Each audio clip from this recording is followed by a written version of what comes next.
Good evening. I welcome you all once again to our class September 17th, 2014. Yesterday we have seen the introduction regarding the international institutions. So today we'll be continuing with the same thing. First international organization, UNO. In fact, it is considered to be the most important organization at the international level in the world. So many fundamental points we have seen yesterday. I need not repeat that. And by using those fundamentals, we try to understand the concept of UNO today. And I told you already yesterday, UNO is a very, very big topic. That's the reason why we'll be taking 2 days for this. Today and tomorrow, we'll be discussing about UNO. And from day after tomorrow onwards, again, we'll coming back to our current issues here. Whenever the time permits, in between, we'll have the discussion regarding all the international institutions one after the others. Now let me talk to you regarding the United Nations Organization. Since beginning, that is since 1945, the UNO is playing the most crucial role as far as the establishment of the peace in the world is concerned. The basic idea is to maintenance of the peace and tranquility in the international level. For example, if you look at this, the background of this United Nations organization, in the world we have two important wars, First World War and Second World War. And the First World War period was 1914 to 1918, you know this, and Second World War period is 1939 to 1945. So let me tell you a few points regarding the First World War.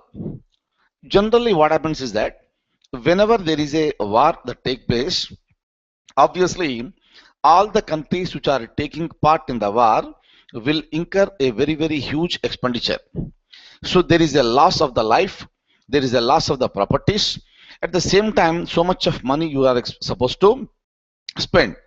So that is the reason why the war is not at all advisable. But during that time, just like India was occupied by British, there are so many countries in the world which were occupied by some other powerful nations. So that is because of the concept of domination. But the First World War resulted in the war between the powerful nations. Obviously, so that will incur lots of expenditure. There was a sort of realization among all the powerful nations saying that in future, let us avoid such type of conflicts. Let us not go for the war. Let us live in peace and let us have the cooperation. That's the reason immediately after the World War I in 1918, there was a conference that was held in Paris. And you know the Paris? Paris is the capital city of France. Kindly see here, whenever I am using any country's name here, kindly look at the chart immediately. I asked you already to have a map beside your table. Kindly have a look at this. So in the year 1919, so there was a conference that was held in Paris and that was called Paris Peace Conference. During that time, the major countries have agreed that in future to avoid the conflicts here, let us establish an organization at the international level that is called Intergovernmental League Organization. So that's obviously what will happen when you have such type of organization. There will be discussions. Yesterday I told you, you will go for the periodical conferences or meetings. If there are any differences, they can be avoided. But unfortunately what happened is that instead of going for the meetings, again the concept of domination was there. There was no proper coordination among the nations which are present in that organization. And over a period of time, we have come across with the concept of Second World War. And during that time, the significance of this international organization has completely lost.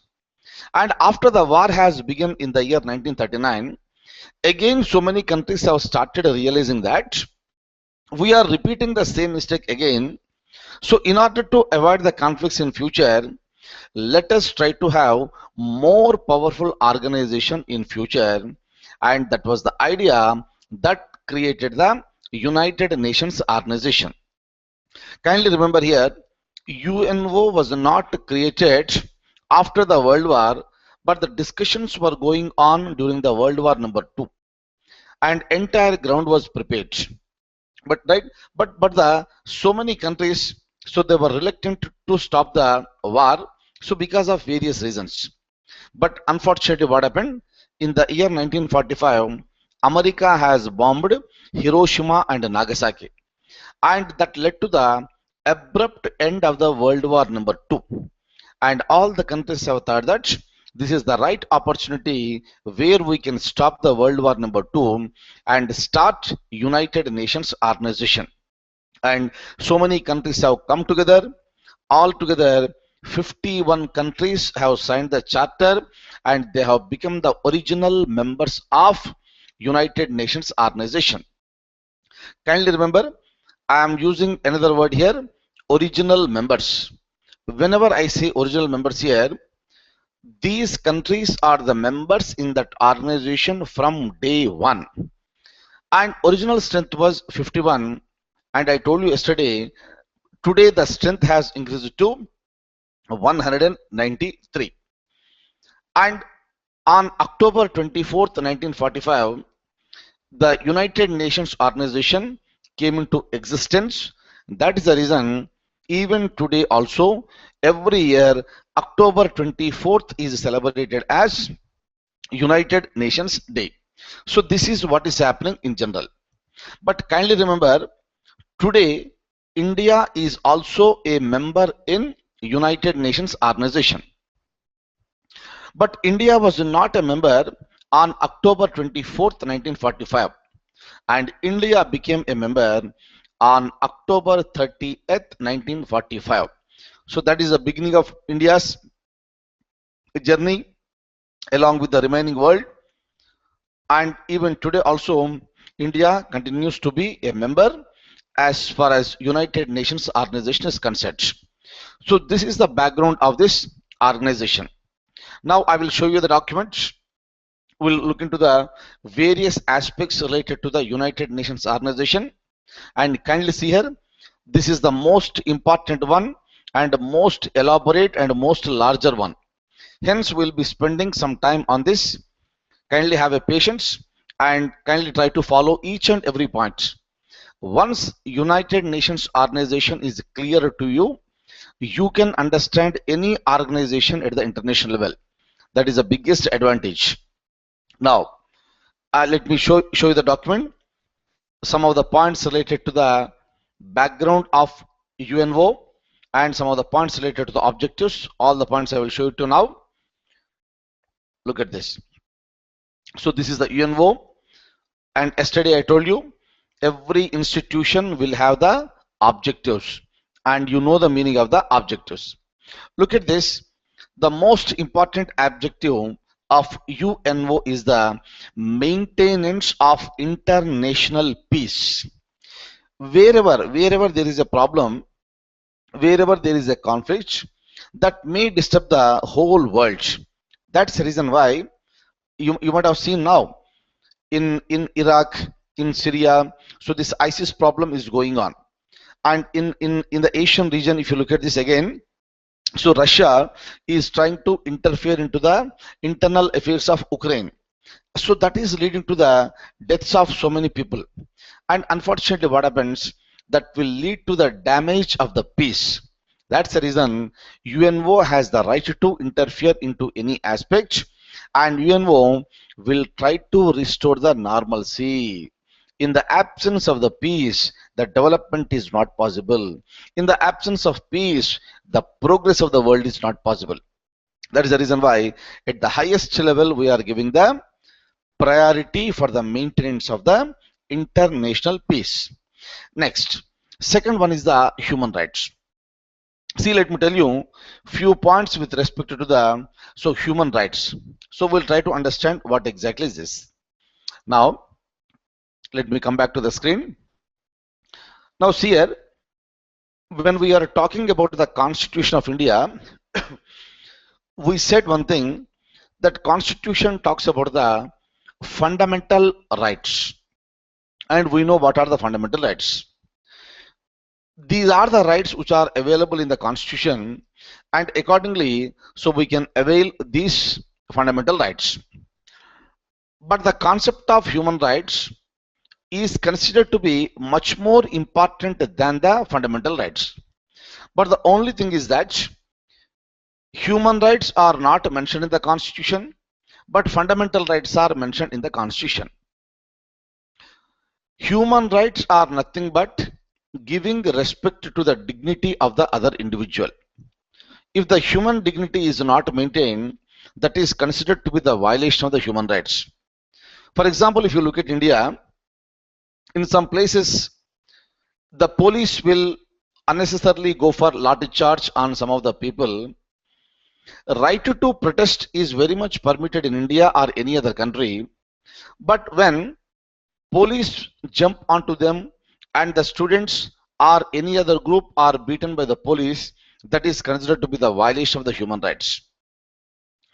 If you look at Muzaffarnagar incident, whatever happened in Muzaffarnagar, so that was so unfortunate, and so many people were displaced, so many people were thrown out of their homes, and that was nothing but the violation of the human rights. And whatever is happening in Syria and Iraq today, that is a violation of human rights. So many people have been killed in Sri Lanka, that is the violation of the human rights.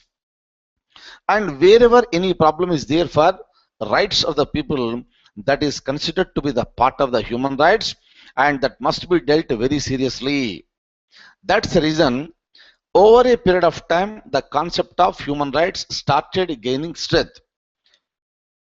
If you look at India, at the central level we have the National Human Rights Commission. Hence, if there is any problem to the human rights, we can approach the Human Rights Commission, and the Human Rights Commission will issue the directions to the government to protect the rights and to protect the safeguards of the people. In the similar manner, at the state level also, we have the State Human Rights Organization. So at various levels, we started establishing the institutions for protecting the human rights. But whenever the major incidents are happening, these things will be discussed in the United Nations. This is the platform where majority of the countries in the world are coming together and sitting together, and all the countries will pledge for the maintenance of peace and protection of the human rights. This is the basic idea with respect to the human rights, which is the one of the main objectives of the United Nations. Again, I am coming back here. Look at this. It will also, one of the objectives is also the cooperation in the international security. Look at this, what is happening. For example, now we have the problem of this ISIS. It is not just America which is raising its voice against ISIS, but every country in the world is expected to raise the voice. Very, very, very important. Meaning, if only one country will try to come to the rescue of other country, it may become difficult. It may become difficult for other country to restore the normalcy. Hence, whole world is expected to come together. That's the reason sometimes you will see major flood incidents will take place in some of the countries, or major earthquakes will take place, major riots will take place. During the time, international community will come together to protect the rights of the people, and that is nothing but cooperation in the international security. Next one, another important objective is the economic development, and the last one is that to solve international, political, economic, social, cultural, and humanitarian problems.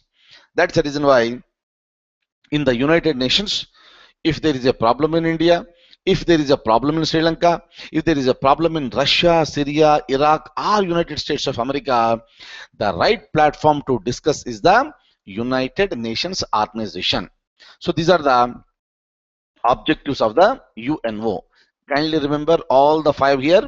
But the first one is the most important for me. In the absence of peace, nothing will happen. Now, look at this one point. This UNO has officially came into existence on October 24th. Now, I will tell you what is the background of this United Nations organization. But otherwise, remember, officially it came into existence on October 24th, 1945. But before that, a lot of groundwork has been taken place. Now we'll try to understand about the backgrounds. Look at this background. Now some points I have written here regarding the what is called World War One. You can just see here.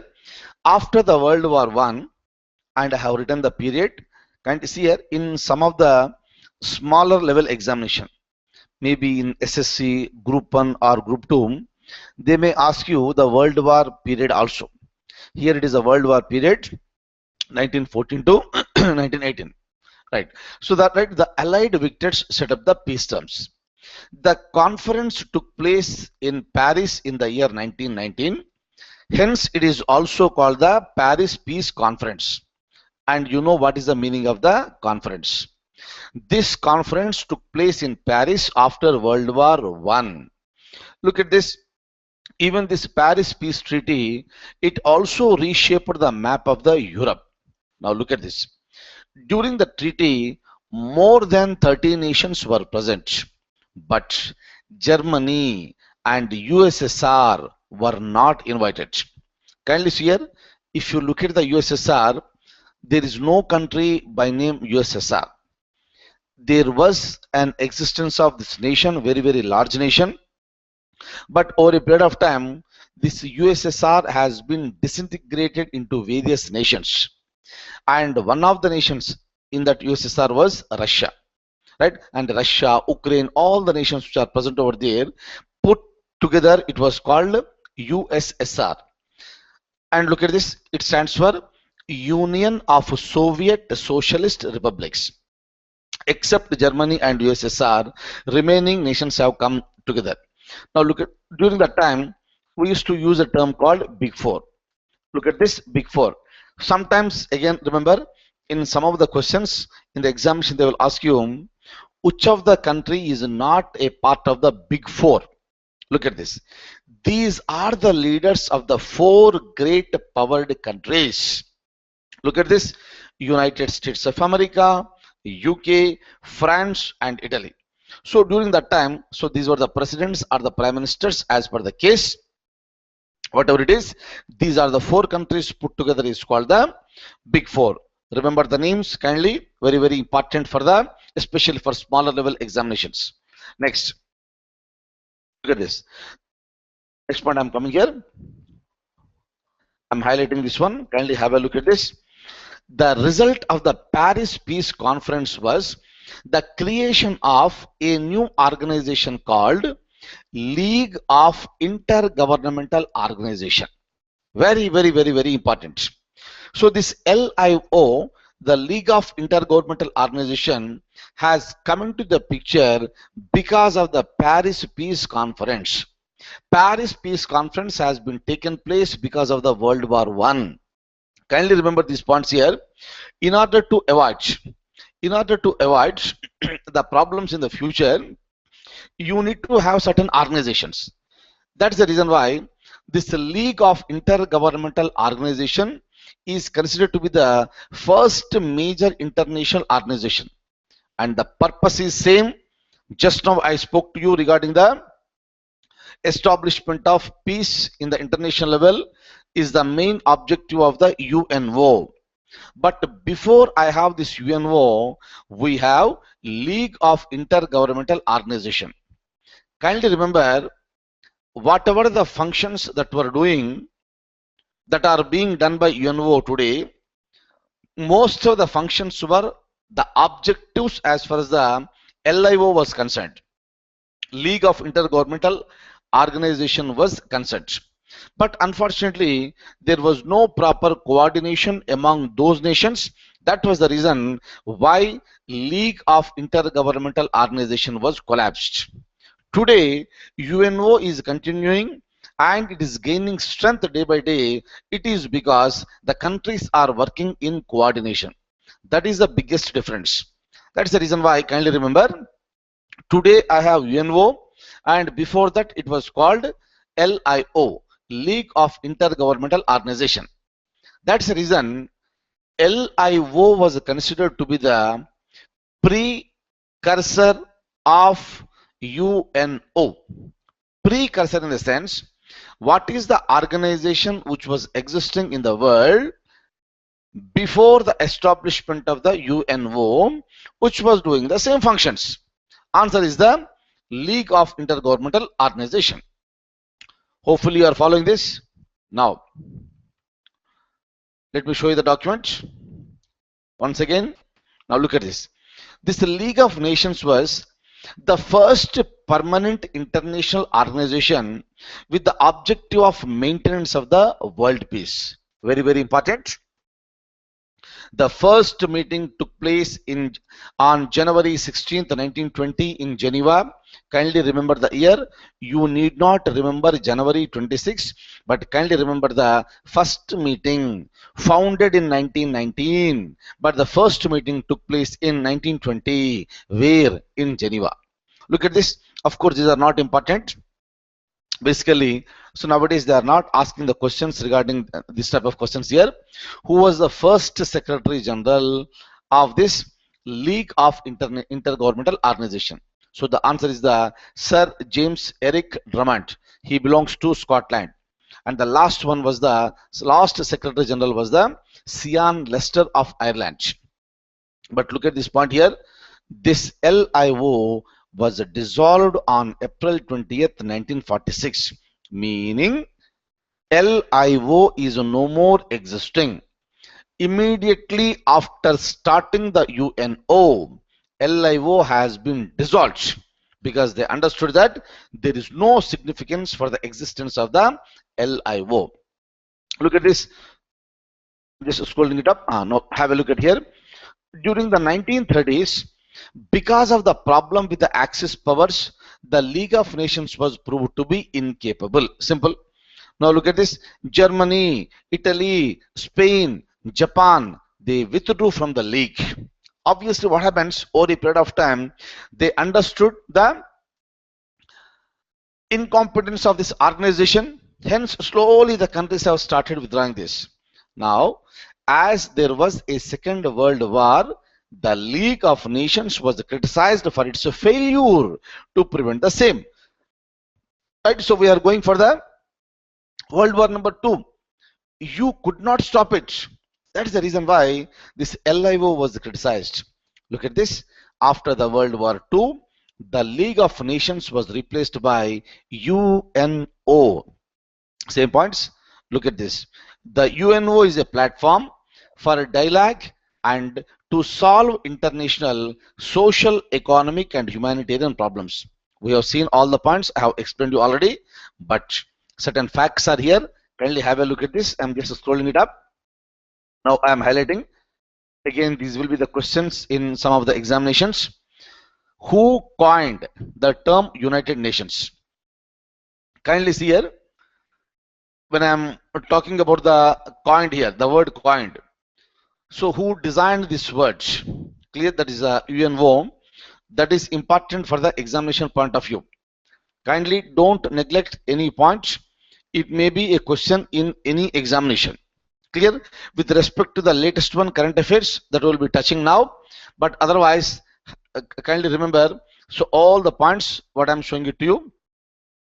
This particular term, United Nations, was coined by Franklin Roosevelt. So this gentleman was the President of United States of America. Later, the term United Nations was the first officially used on January 1st, 1942. Look at this. Just now I told you, UNO came into existence on October 24th, 1945. But what is it I have written here? The term United Nations was coined and it was also used officially in the year 1942 only, meaning the groundwork to prepare a solid organization which will be more powerful than the League of Intergovernmental Organization, the process has been started. That's the reason why. So they have used this word officially also. But remember, on the other hand, the war was going on. Look at this. The UN Conference on International Organization was held in San Francisco in April 1945. The meeting was attended by 50 heads, meaning either the prime ministers or the presidents. They have attended and they have drafted the United Nations Charter. Look at the last word in the highlighted one. I am using the word charter. I need not repeat because you know the meaning of the charter. Yesterday I told you. I am just going ahead. The charter was signed on June 26th, 1945. And look at this here. In fact, the charter was originally signed by 50 members, and later Poland also signed this particular charter, and it also became the original member of this United Nations. Look at this. Charter was signed in June, but it officially came into existence on October 24th, 1945. That's the reason why October 24th is celebrated as United Nations Day. Kindly observe here, we are in the month of September. Next month is October. Lots of advertisements, lots of news regarding the United Nations will appear in the newspaper in the month of October. Very, very, very, very important. Now, there were altogether 51 nations that signed the charter. Look at this. I'm scrolling it down. Look at this point. I'm highlighting now. Originally, it was signed by 50 members, and Poland signed later and became the original member of the United Nations. And where is this United Nations? Look at this word. I'm highlighting now. Headquarters. Yesterday I told you what is the meaning of the headquarters. The headquarters is located in New York, that is in United States of America. Apart from this, we also have the regional headquarters. That is nothing but they are like certain branches. These are located in 3 different places: Geneva, Nairobi, and Vienna. These are the 3 places where we have the regional headquarters, but headquarters are present in New York. Next points here, very, very important one. Yesterday I told you already, we know what is the meaning of the official language. Yes, yesterday I told you there are 6 official languages in the UNO, and yesterday I have listed out the same things are present here. Kindly have a look at this. Arabic, Chinese, English, French, Russian, and Spanish. So these are the 6 official languages of the UNO. Again, I need not repeat. I told you what is the meaning of the official language. But look at this. What about India? India became a member on October 30th, 1945. Today, members, the total strength is 193. You know the meaning of member, you know the meaning of the strength, and today it is 193. Right? See here, I told you already, they have begun. United Nations organization has begun its journey with the 51 members, and now it has reached the 193. So over a period of time, so many countries have become the part of the United Nations organization, right? I'll just show you some points here. Have a look at here. In the year 2000, so Tuvalu, a country, has become the member. So 190th member is the East Timor, 191st one is the Switzerland, 192nd one is the, here look at this, Montenegro, that happened in the year 2006. You need not remember this, please. Starting from here up to here, you need not remember. Whatever I have highlighted, just as a sequence I have put it down. That's it. Meaning this is how various countries will become the part of the United Nations. Look at the last one. This is the most possible question in any examination. Which is the latest country to be a member of UNO? Answer is South Sudan in the year 2011. See here, where was this South Sudan located previously? There was nothing like any South Sudan previously, but otherwise we all know that there is a country called Sudan. And after the internal conflicts, the agreement has been taken place and the country was divided into two parts, and the southern region is called the South Sudan and the remaining part is called Sudan.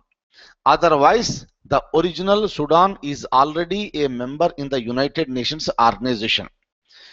Because that was bifurcated and we have created another country called South Sudan, that new area, that country also became the member in United Nations organization, and it happened in the year 2011.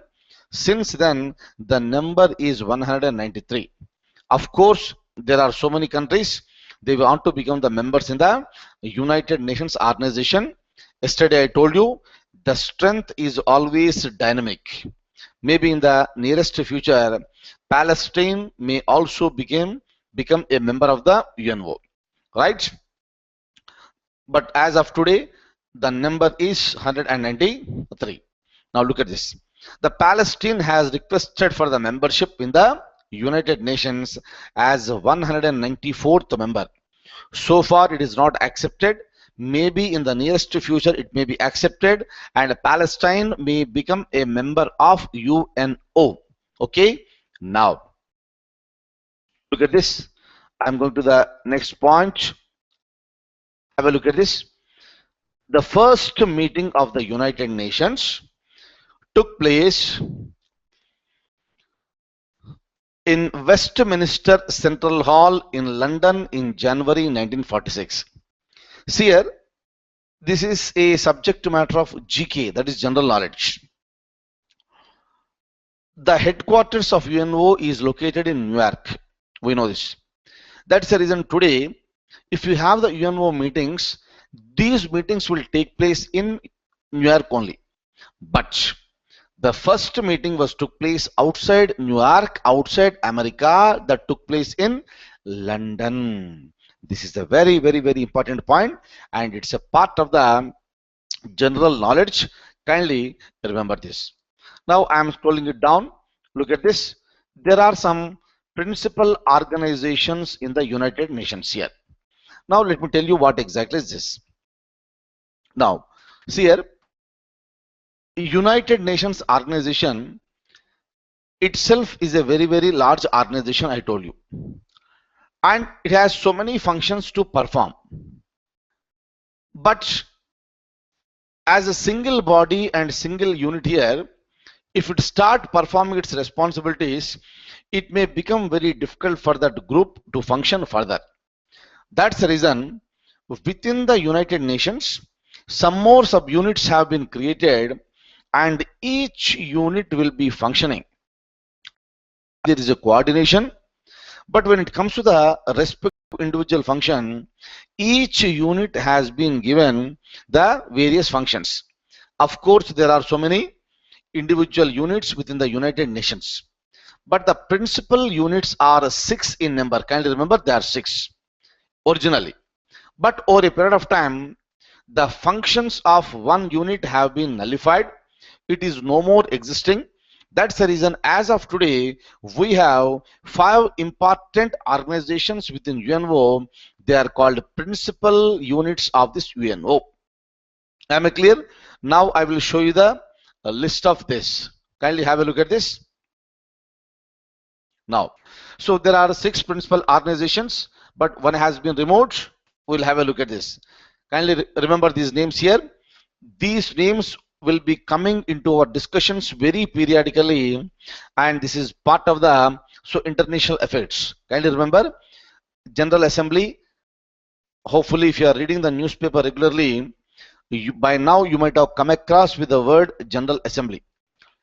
This month, September, there is a meeting that is going to be held in New York. That is the General Assembly meeting. Right? I'll come to the details now, but otherwise have a look at this first. There is a important unit called General Assembly. Second one is the Security Council. Third one is the Secretariat. Fourth one is the Economic and Social Council.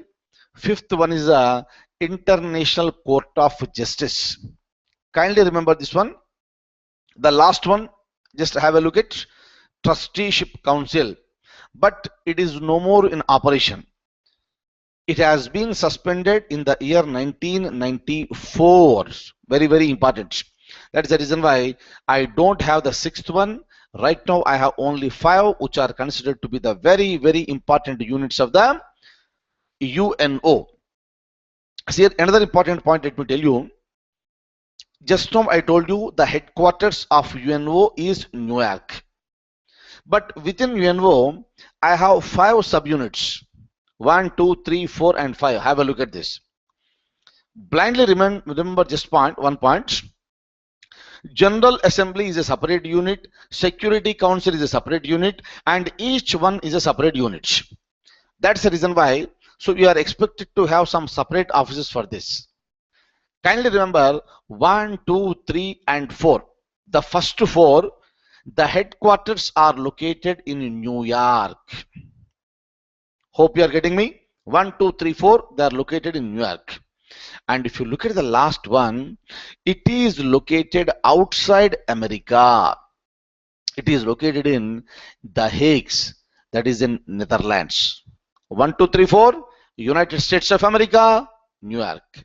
Fifth one, International Court of Justice, that is located in The Hague, that is in Netherlands. We'll see one after the other. Let me talk to you about the first one now. Hopefully, kindly see here one important point. Let me make it again once again clear here. We are talking about the United Nations Organization. We have seen what are the objectives. UNO will come into our discussions very periodically. Wherever something happens, immediately the UNO will come into picture. It may be riots, it may be floods, it may be earthquakes, it may be terrorism activities, let it be anything, UNO has to come into the picture. And later we have understood what are all the objectives of the United Nations Organization, and later we have understood that the background of the UNO. Before UNO, I have something called League of Intergovernmental Organization. And what happened to that? Why we have UNO now? So we have understood.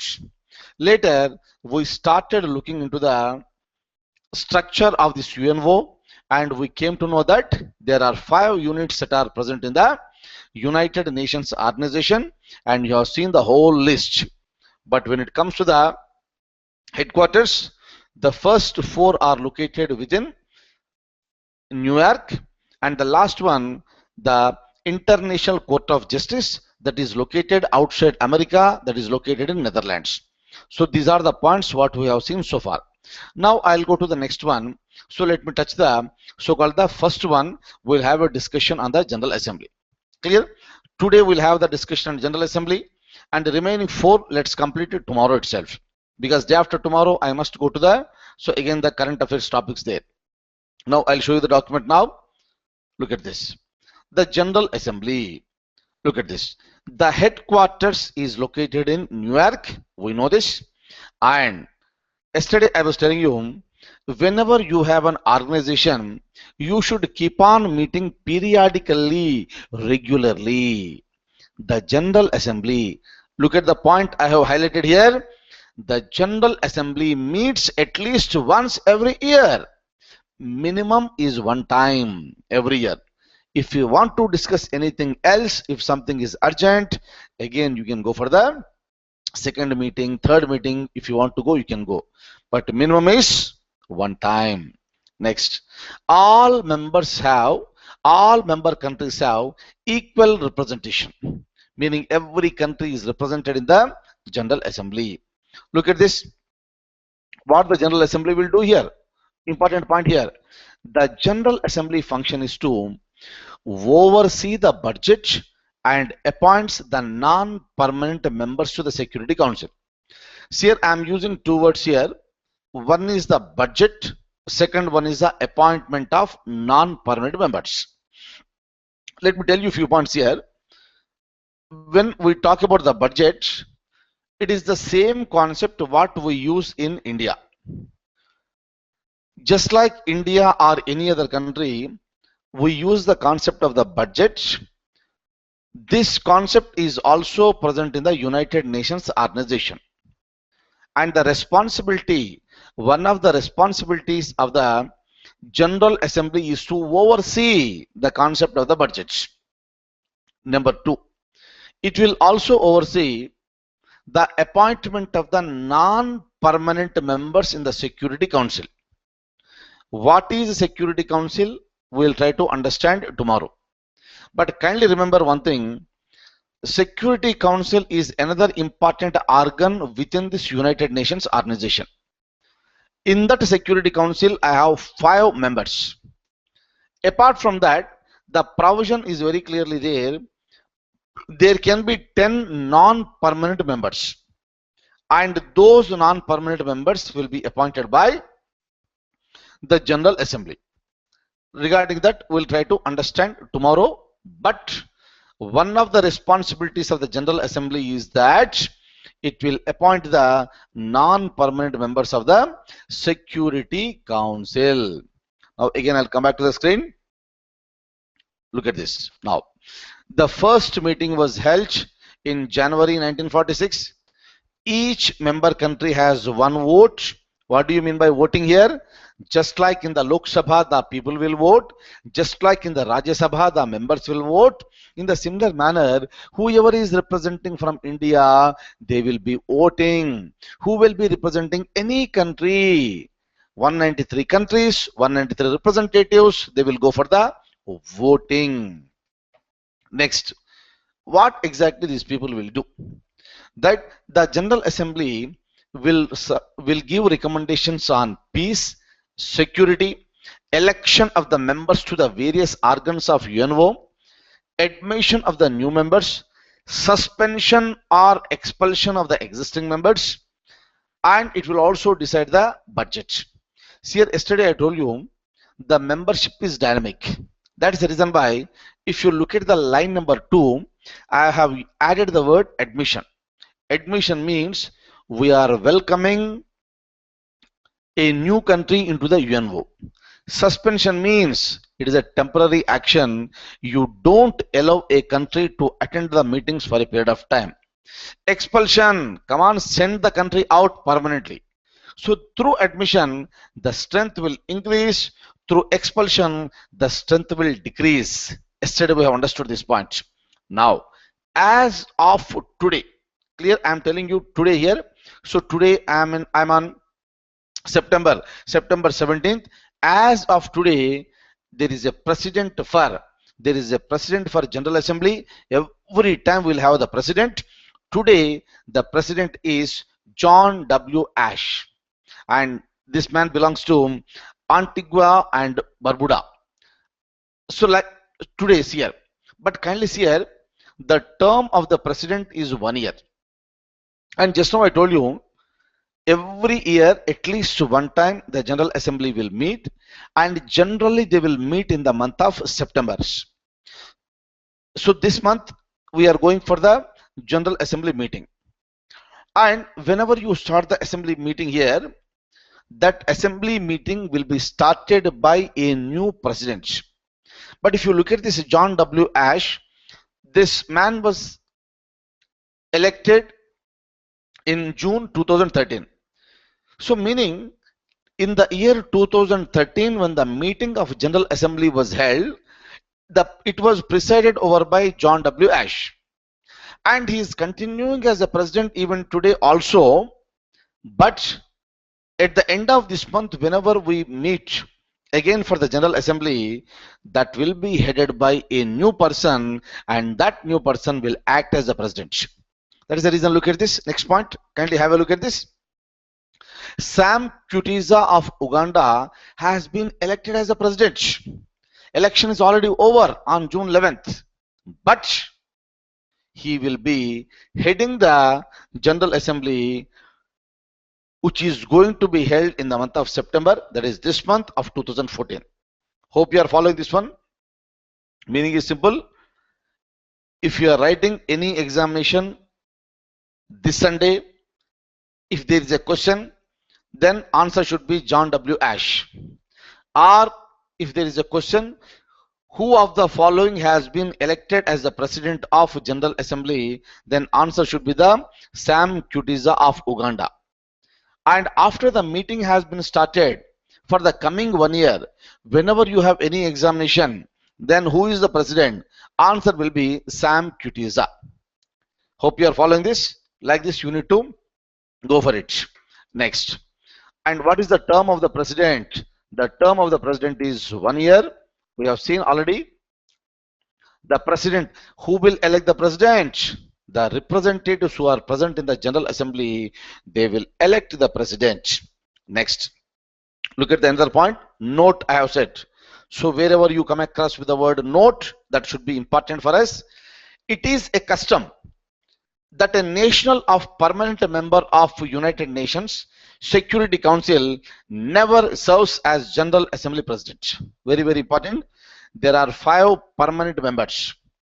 There are 5 permanent members in the Security Council. And these are the countries: United States of America, UK, France, Russia and China. So these are the 5 countries which are the permanent members in the Security Council. And as a practice, as a custom, because they are the permanent members, from those countries nobody will serve as the General Assembly President. It's only a custom, it's only a practice. But otherwise, the presidency will rotate annually between Asia, Africa, Eastern Europe, Western Europe, and Latin America and Caribbean islands. Okay. Next, another one we have. Again, I have given note. Absolutely very, very important with respect to any examination. So many times it was asked in the examination. Look at this. Mrs. Vijayalakshmi Pandit. You must be knowing this great lady.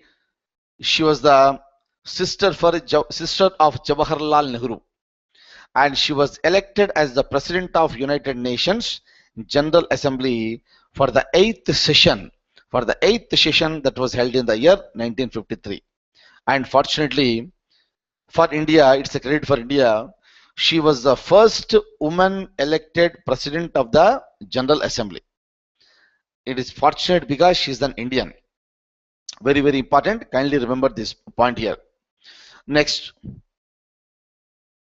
one. So just read this point. She was first elected woman President of the General Assembly. Next one. The General Assembly session, it begins in the month of September every year. Okay. Now see here, if you look at all the countries, last point is very, very important for the examination again. If you look at this General Assembly, every year a new person will be elected. And that new person will be acting as the President starting from this year's session till the beginning of the next year session. In between, if you go for any assembly meetings, General Assembly meetings, again the same person will be heading. But when it comes to the month of the September next year, obviously we are going to have the new president. And we have seen how the new president will be elected. New president will be elected by the General Assembly members. Since there are so many countries in the world, each country has to be given an opportunity. From that country, somebody will be acting as the president.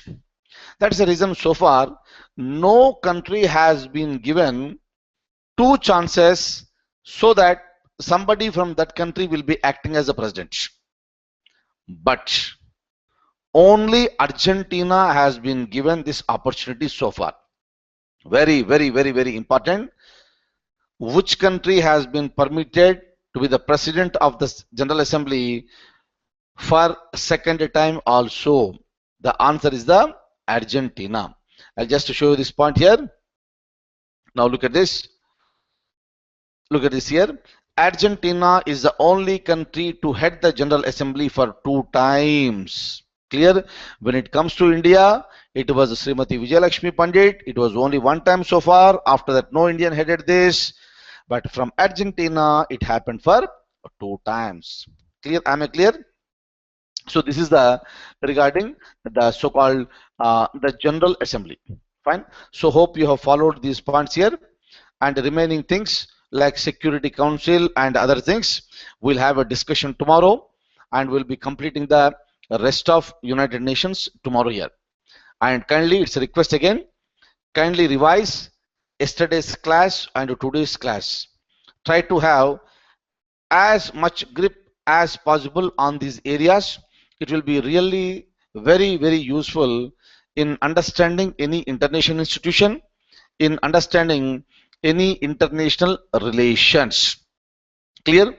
Now, here, so I would like to have a suggestion to all of you, my friends here. If you have anything to say, kindly mail it to me, or kindly put down in the comment box. Okay? Now, there may be a general feeling. Yesterday also one of the friends has written in the comment box. You can have a look at here. Of course, all of you are permitted to write the comments. That's what I was asking you since the beginning. Yesterday, one gentleman, our close friend only, one of our members in our unit here, so he has written certain things. So that is a expression, how you are supposed to express yourself. So that what happens, he was feeling that some of the areas are not covered so far. Yes, he is right. We'll be covering it. I told you already, current affairs is not one area or two areas here. So many areas are there. So that it will take some time for us to come across the various things. For example, see here, so we are in the third week of current affairs. So far, I have not touched the international institution, but I have touched it. So if not today, tomorrow it will begin. Various aspects are there. Kindly, just because something is appearing in the newspaper, kindly don't take it for granted. That may be so important. If that is not discussed, don't think that we are not discussing anything here. Anything that is appearing in the newspaper, everything will be discussed. It's a long journey, I told you, to have the commands over the complete subject. Fine. Over a period of time, everything will be covered very nicely, and my responsibility is to see that you will be comfortable if you are writing any examination. Clear? Smallest level examination to the highest level examination, with respect to the current affairs, I'll see that you will be comfortable. Clear? So don't worry about this. If you want to put the comments over there, kindly put it. You are most welcome. Otherwise, if you want to give any mail, right, so you can give it. Kindly be open, be very clear, right? But everything will be all right within a short period of time, right? So thank you so much for being with me.